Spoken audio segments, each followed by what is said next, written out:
Alrighty, this is a video here. Yeah, it's supposed to show Michelle Obama saying something a little bit dodgy, but very questionable as a married woman to say this. But I'll let it run, and then I'll just tell you the horse shit she's just said, the backwards thinking that some of these people have got, like her and her husband. We've been looking at new models of getting farmers markets to, create buses and drive into communities that are underserved. So we have to deal with the question of access. And believe me, as a busy single mother, or I should say single, as a busy mother, sometimes it, when you got the husband who's president, it can feel a little single, but he's there. But as a busy working mom, and before coming to the White House, I was in that position, as well, working, driving kids to practice, not having enough time to shop or cook, not having the energy, the resources weren't the issue, but time and energy is key. Okay, rightio. Now, we'll just ignore the part where she refers to herself as a single mum and focus on exactly what she said here. So, what she's saying is that they're looking at models, i.e. methods, where farmers are going to drive a bus full of vegetables in a hot, uncooled bus, not in a refrigerated truck, she said a bus full of vegetables,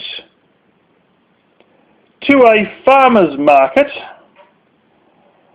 so that somebody like her, with no time and no energy to go shopping and do cooking, is going to somehow not go down to the local supermarket, Walmart, or whatever. She's going to go to a blasted farmer's market and walk a quarter mile, picking out different bits and pieces at this giant farmer's market full of wilted vegetables that didn't get refrigeration when they were bought there, because she doesn't have the time and energy to cook, let alone walk a quarter mile through a blasted farmer's market. I'll give it up.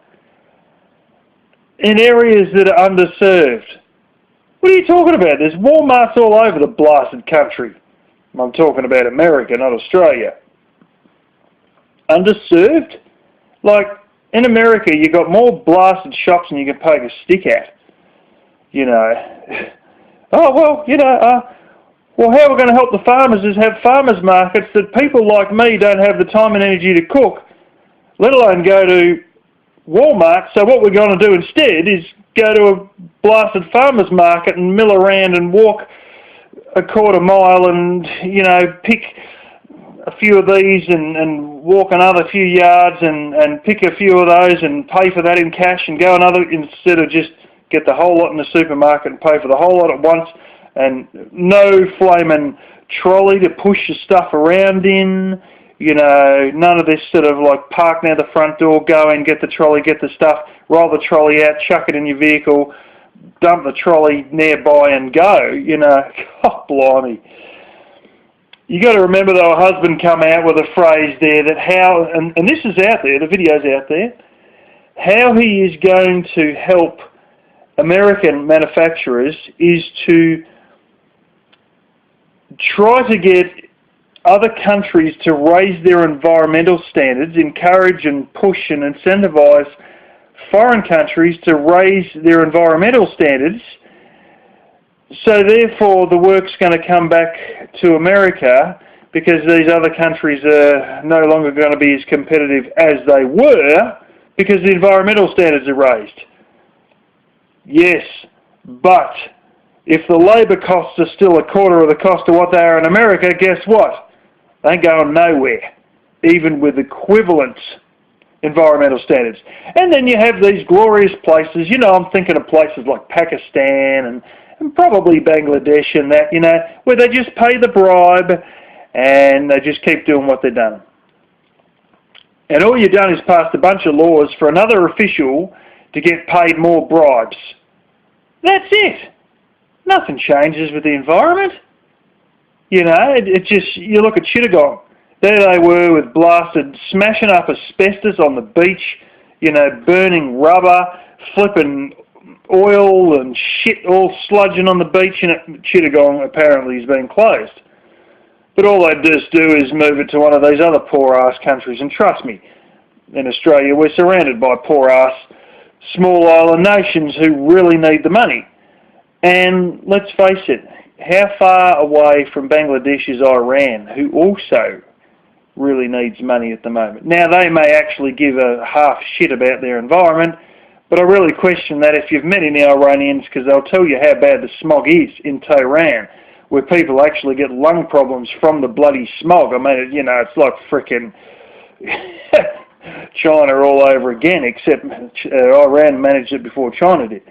Cheap oil, you know, not much trees and shit out there in the desert to do anything involving clean air, and, you know, a lot of cars that run shit because it's actually cheaper just to pour more fuel into a car and drive it with a choke out or drive it with an engine that's missing than it is to actually fix the engine. Because the oil there, like the local fuel, petrol and diesel, was not actually cost price. It was actually subsidised below cost price.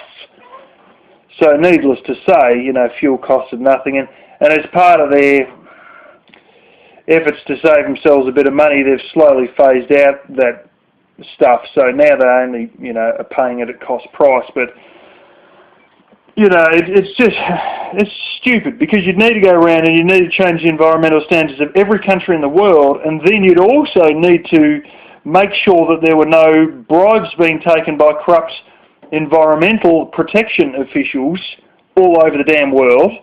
And then you still got the problem of, well, the Chinese are going to work for less than the Americans, and the Bangladeshis are going to work for less, and the Vietnamese will work for less, and the Indians will work for less. Everyone else still works for less, even if they keep to these environmental standards, and even if the officials don't get bribed to turn a blind eye to all the asbestos and oil and shit on the beach. So, talk about backwards way of thinking. God blimey.